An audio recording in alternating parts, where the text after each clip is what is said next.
Muito boa noite, meus irmãos. Estamos aí mais um dia em mais uma pastoral, né? Nossos encontros durante a semana têm sido nestes dias de forma virtual. Ainda não retomamos os cultos semanais. Estamos reabrindo os trabalhos gradativamente.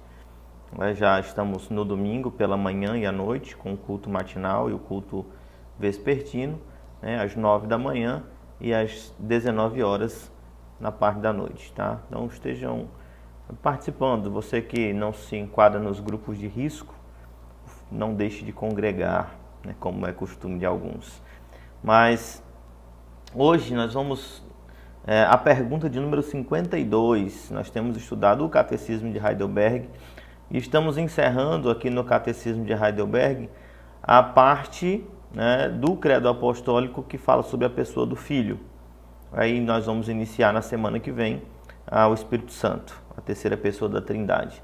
O Catecismo de Heidelberg, nessas perguntas que nós estamos, ele se propõe a fazer um estudo, uma exposição do Credo Apostólico e apresenta o Credo Apostólico como sendo um resumo da fé cristã, né, de uma fé autêntica, de uma fé que é herdada pelos primeiros pais, e também apresentando que a fé cristã ela não é apenas algo subjetivo, mas ela tem conteúdo e a igreja creu nas mesmas coisas, nas mesmas doutrinas, professou uma mesma fé e com o passar dos anos este conteúdo ele precisa ser preservado e ele precisa ser ensinado, ele precisa ser aprendido. À medida que nós lemos as Escrituras, nos debruçamos sobre a lei de Deus, nós vamos perceber estas verdades, nós vamos ser edificados por estas verdades e certamente tanto a nossa vida como a nossa adoração serão impactadas à medida que nós conhecermos a Deus por meio da sua palavra. O conhecimento de Deus não é algo meramente emocional, né? A ideia de intimidade, ela denota um relacionamento com Deus e não tem como você se relacionar com alguém que você não se comunica, né? E com Deus nós falamos pela oração e nós o ouvimos pela sua palavra. A forma de obtermos o conhecimento de Deus é a forma que Ele mesmo preparou e estabeleceu como meio de graça, o estudo da palavra. Pastor, mas o senhor diz isso e a gente está estudando um catecismo. O catecismo, como eu já disse aos irmãos, ele não tem autoridade por si só. Cada sentença, pergunta e resposta precisa ser defendida a partir dos textos que vêm anexos, né? A palavra de Deus é a nossa fonte de autoridade e é a forma pela qual nós conhecemos a Deus e Ele transforma os nossos corações, transforma as nossas vidas pela presença do Seu Espírito Santo agindo pela palavra, certo? A última parte, os irmãos estão cientes, nós vimos sobre o nascimento do Filho, a sua divindade, nós vimos sobre a sua morte, a sua ressurreição, a sua ascensão, o seu lugar onde ele está, né, sua posição de autoridade que lhe é devida, né, mas também é como um adorno para esta autoridade, para esta glória, serve como um adorno à conclusão da obra da redenção que ele faz, que ele exerce. Mas a última parte está voltada para a promessa que é vinculada logo após a sua ascensão, que ele voltaria, né? E que de fato ele voltará. É uma promessa que é feita pelo próprio Senhor aos seus discípulos. Ele disse que iria para preparar-nos lugar, e também é feita no momento da sua ascensão por aqueles varões que surgiram entre aqueles que testemunharam a ascensão de Cristo Jesus, dizendo que do mesmo modo que o viste subir, né, vereis descer, e então é uma verdade escriturística, e o catecismo não ia deixar de fora, não ia deixar de tratar dessa questão. A pergunta de número 52, então, diz o seguinte: Que consolo lhe dá o fato de que Cristo há de vir para julgar vivos e mortos? Qual é o conforto que nós temos em crermos, professarmos e sabermos que Cristo Jesus, sim, Ele está com o Pai, sim, Ele ressuscitou, sim, Ele está vivo, sim, Ele governa, mas Ele voltará. E Ele voltará como juiz. Ele veio como redentor. Ele veio como salvador. Ele veio como ovelha muda ao matadouro. Mas quando o Senhor retornar, Ele retornará como juiz.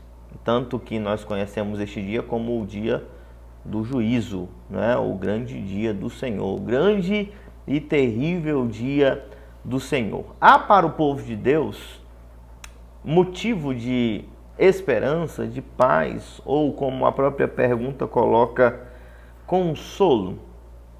Há algum consolo para o povo de Deus o fato de Cristo ter prometido que há de retornar para julgar vivos e mortos? É isso que nós vamos ver, tá? Consolo, de acordo com a resposta do Catecismo de Heidelberg, é o seguinte, uma parte do consolo é que em todas as minhas aflições e perseguições, eu, de cabeça erguida e cheio de ânimo, espero vir do céu como juiz aquele mesmo que antes se submeteu ao juízo de Deus por minha causa e removeu de sobre mim toda a maldição. Ora, qual seria então o consolo que nós temos neste fato? É o fato de sabermos que aquele que vem julgar todas as coisas e vem julgar a todos retamente é o mesmo que veio para morrer em nosso lugar. Então, o nosso consolo é saber que a justiça foi satisfeita por meio dele.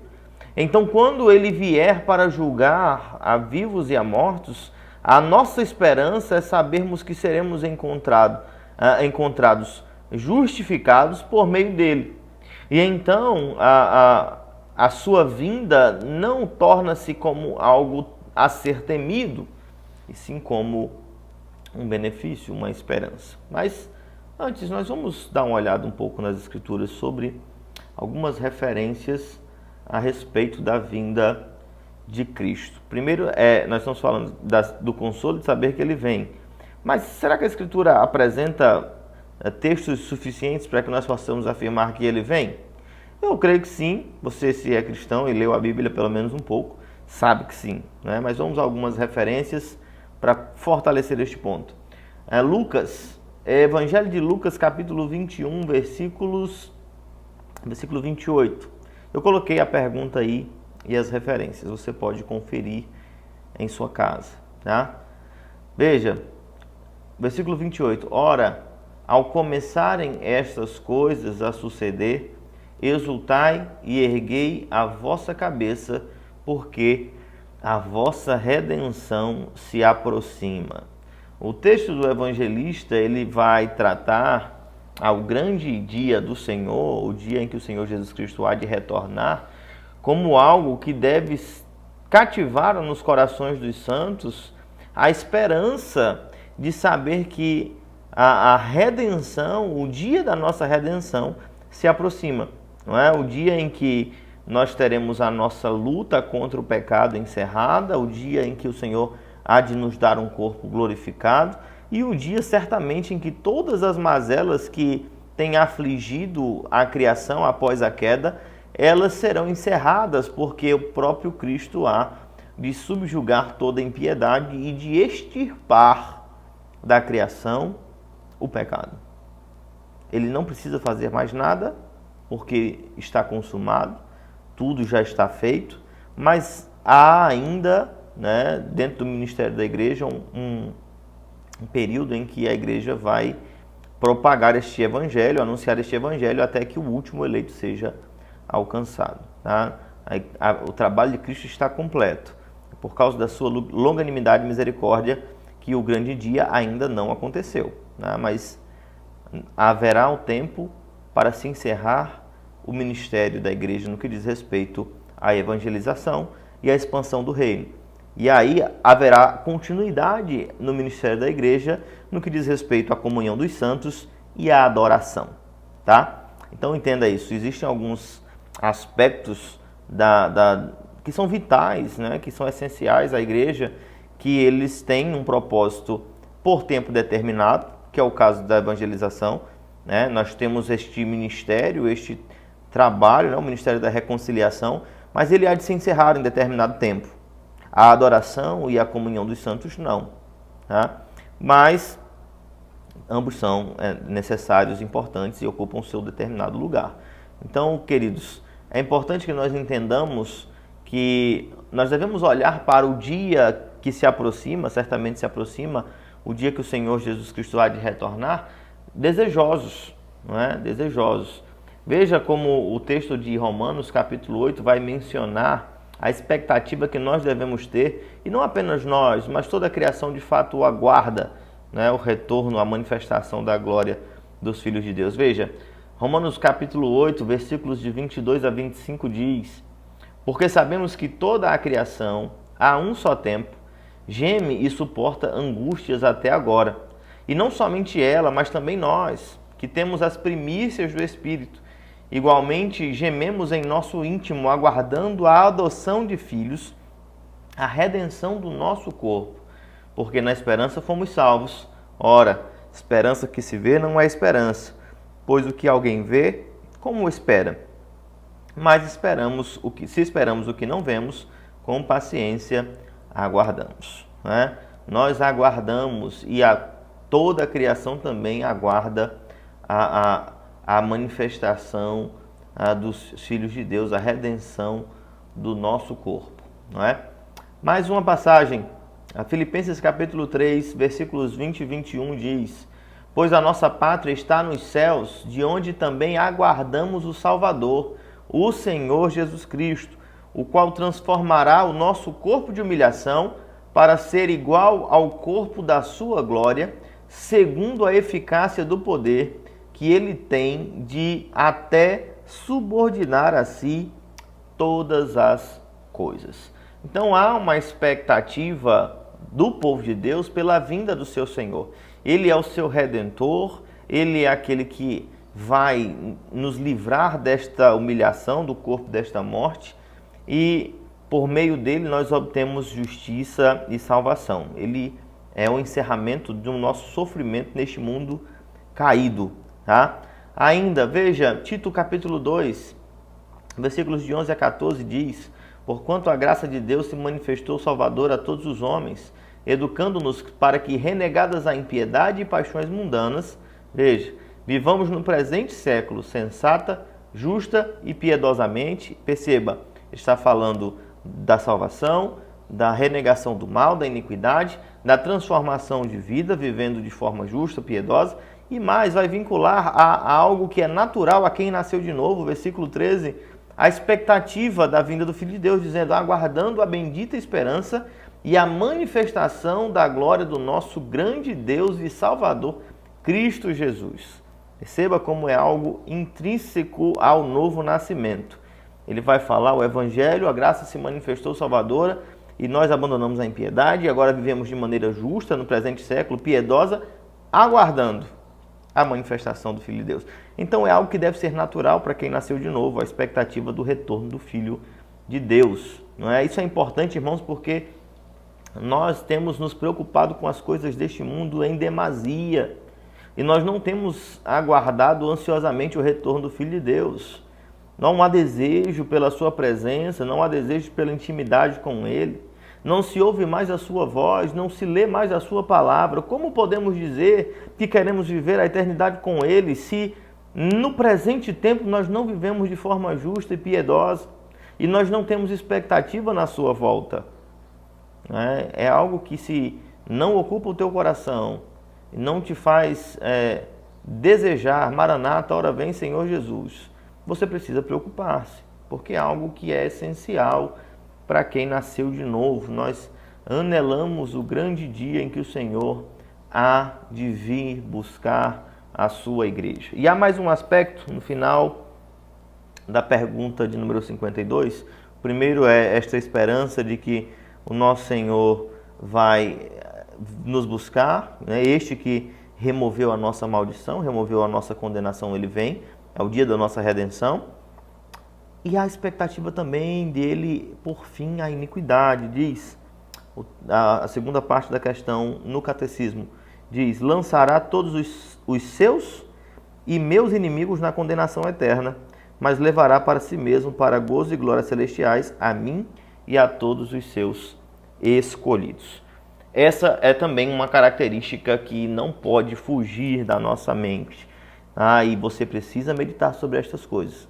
O catecismo está dizendo que no grande dia do Senhor ele vem por fim nos nossos inimigos. Ele falando assim, não as pessoas que eu não gosto, mas nos inimigos da igreja, nos inimigos dele, do Senhor e do seu povo. Então, na expectativa que nós temos no grande dia do Senhor, é o dia que o Senhor vem separar os justos dos ímpios. E nós cremos, como uma igreja cristã, como uma igreja reformada, que a doutrina ela nos ensina justamente que haverá um lugar de tormento eterno, um lugar de gozo eterno, um lugar onde a presença do Senhor será eterna e sentida no seu amor, e um lugar onde a ira de Deus, a face irada do Senhor, há de se manifestar contra aqueles que rejeitaram o seu governo e agiram e viveram de forma impenitente, viveram de forma desregrada. Nós cremos nisso, faz parte do credo da igreja cristã. Haverá céu e inferno. Isso não é invencionice do período da Idade Média. A Bíblia fala sobre isso. O Novo Testamento fala abundantemente sobre esse lugar de tormento, onde haverá choros e ranger de dentes. De formas diretas, de formas ilustradas, o próprio Senhor Jesus Cristo. Nós temos plena convicção de que no grande dia do Senhor, Ele vem para justificar e concluir, glorificar, na verdade, a redenção do seu povo. Nós já não há nada mais a ser feito, mas por a fim, neste período que nós ainda esperamos a nossa glorificação, mas ele virá também para punir a todos quantos rejeitaram a sua palavra, o seu nome, o seu governo. Esta é uma verdade inevitável das Escrituras. Ou você crê nas Escrituras como um todo, ou você não crê. Então, isto, se você é uma pessoa que diz a Bíblia é a palavra de Deus, esta é uma verdade que está claramente inserida nas Escrituras. Não pode ser negada, não pode ser rejeitada. Por que eu estou dizendo isso? Pastor, ninguém aqui acha que não existe inferno. Não é que a gente vai para a igreja porque a gente tem medo do inferno, mas é uma doutrina bíblica. Nós queremos ir para o céu porque nós amamos a Cristo e não porque nós estamos fugindo do inferno. Nós cremos nisso e devemos agir desta forma, mas negar o inferno é algo que é antibíblico e é mentira, como muitas pessoas negam.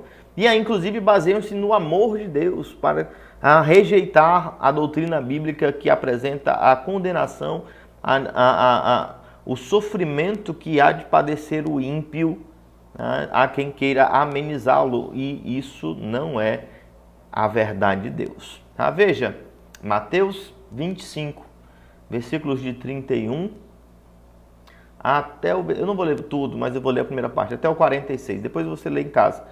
Quando vier o Filho do Homem na sua majestade, e todos os anjos com ele, então se assentará no trono da sua glória, e todas as nações serão reunidas em sua presença, e ele separará uns dos outros, como o pastor separa dos cabritos as ovelhas, e porá as ovelhas à sua direita, mas os cabritos à esquerda. Então dirá aos que estiverem à sua direita: vinde, benditos do meu Pai. Eu vou saltar uma parte aqui, E ele vai dizer aos que estiverem à esquerda e vai responder: apartai-vos de mim, malditos, para o fogo eterno, preparado para o diabo e seus anjos. Pular mais um pedacinho aqui. E irão, versículo 46, estes para o castigo eterno, porém os justos para a vida eterna. As partes que eu pulei é a repetição, porque tive fome, me deste de comer, tive sede, me deste de beber. Não estou manipulando o texto, estou apenas omitindo uma parte que vai se repetir e o nosso tempo já está se encerrando. Mas você lê o texto na íntegra, caso tenha restado alguma dúvida sobre isto. O texto é claro, o Senhor Jesus Cristo vem julgar, separar, e haverá paz eterna e gozo eterno, e também condenação eterna. Ainda, 1 Tessalonicenses capítulo 4, versículo 16 a 18. Porquanto o Senhor mesmo, dada a sua palavra de ordem, ouvida a voz do arcanjo e ressoada a trombeta de Deus, descerá dos céus, e os mortos em Cristo ressuscitarão primeiro. Depois nós, os vivos, os que ficarmos, seremos arrebatados juntamente com eles entre nuvens para o encontro do Senhor nos ares, e assim estaremos para sempre com o Senhor. Consolai-vos, pois, uns aos outros com esta palavra. Que consolo nós temos é saber que Cristo vem, meu irmão. Ele vem e nós estaremos com Ele. Não apenas com Ele, mas com todos aqueles aos quais Ele amou, com todo o seu povo, com todos os santos. Não é? É consolo demais. Quando você passa por momentos de dor e de dificuldade nesta vida e pensa que são insuportáveis, eles terão fim. E a alegria eterna será instalada quando Cristo vier nos buscar, quando nós estivermos juntos dele na eternidade. Então esta é a nossa grande esperança. Tá? E ainda segundo Tessalonicenses capítulo 1, versículos de 6 a 10. Se de fato é justo para com Deus que ele dê em paga tribulação aos que vos atribulam, e a vós outros que sois atribulados alívio juntamente conosco, quando do céu se manifestar o Senhor Jesus com os anjos do seu poder, em chama de fogo, tomando vingança contra os que não conhecem a Deus e contra os que não obedecem ao evangelho de nosso Senhor Jesus. Estes sofrerão penalidade de eterna destruição, banidos da face do Senhor e da glória do seu poder, quando vier para ser glorificado nos seus santos e ser admirado em todos os que creram naquele dia, porquanto foi crido entre vós o nosso testemunho. Então veja, meus irmãos, eu não estou falando de Apocalipse não, estou falando das cartas paulinas. Aqui o Novo Testamento é claro, Cristo vem e ele vai trazer condenação, ele vai tomar vingança contra os inimigos da igreja e contra aqueles que rejeitaram o evangelho. É uma verdade clara nas Escrituras. Para aqueles que amam ao Senhor, é um motivo de muita alegria, de regozijo, de consolo, de esperança. Aqueles que são inimigos de Cristo e são inimigos nossos, eles receberão do Senhor justa condenação. E nós teremos um fim ao nosso sofrimento, à nossa perseguição. Não é? É importante, irmão, que você medite nestas verdades. Se há pessoas que você ama e não conhecem o Evangelho ainda, anuncie o Evangelho a eles. Se você não tem servido a Cristo com inteireza de coração, com fidelidade, com integridade, ora, não se engane, meu querido, Cristo vem, Ele vem buscar a igreja. Ir à igreja somente não é motivo de esperança.